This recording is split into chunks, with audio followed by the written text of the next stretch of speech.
1994, le conseil d'administration de BMW prend une décision qui va changer l'histoire de l'automobile à jamais. À Munich, on jubile. Le géant bavarois vient de s'offrir un empire, le groupe Rover. Pour les Allemands, c'est le casse du siècle. Ils récupèrent Land Rover, Mini et MG pour une bouchée de pain. Mais ce qu'ils ignorent encore, c'est qu'ils ne viennent pas d'acheter un empire. Ils viennent d'adopter un patient anglais en phase terminale. Une erreur stratégique monumentale qui va coûter à BMW la somme vertigineuse de 2 millions de marks par jour. Aujourd'hui, nous allons disséquer l'une des plus grandes erreurs industrielles de l'euro. Comment BMW a failli couler en essayant de sauver l'impossible. Et comment, encore que toute attente, cet échec a fini par créer le plus grand succès de la marque aujourd'hui. Bienvenue dans Empire Industriel Auto. Au début des années 90, BMW a un complexe. La marque est solide mais petite face à Mercedes ou Toyota.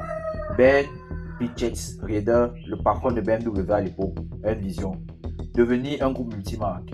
Rover semble être l'opportunité parfaite. Pour seulement 800 millions de livres, BMW s'offre le charme britannique. Mais il y a un problème que les ingénieurs allemands, dans leur arrogance, sont sous-estimés: la culture d'entreprise. À Munich, on travaille avec une précision chirurgicale.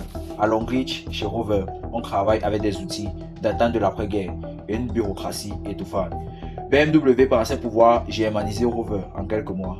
L'erreur, ils ont injecté des milliards dans des usines vétustes sans comprendre que l'image de marque de Rover était déjà morte aux yeux du public.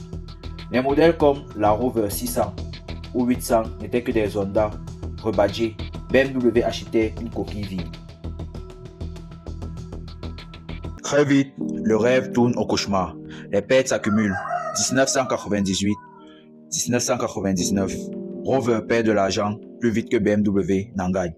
On appelle désormais Rover le patient anglais. La tension monte à Munich.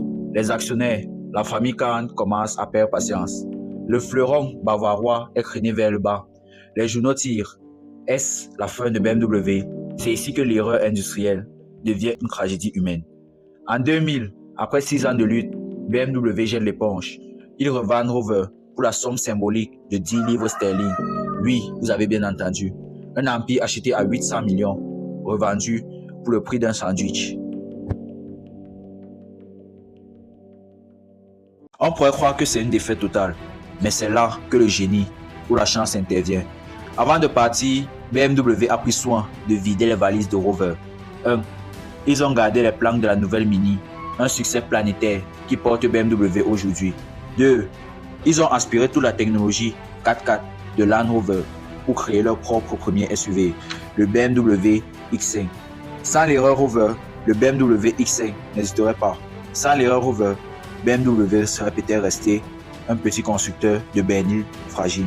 L'histoire de Rover et BMW nous apprend une chose: dans l'industrie automobile, une erreur à 1 milliard peut être le terreau d'un succès futur. BMW a payé cher son éducation, mais ils en sont sortis comme le leader du premium du 21e siècle.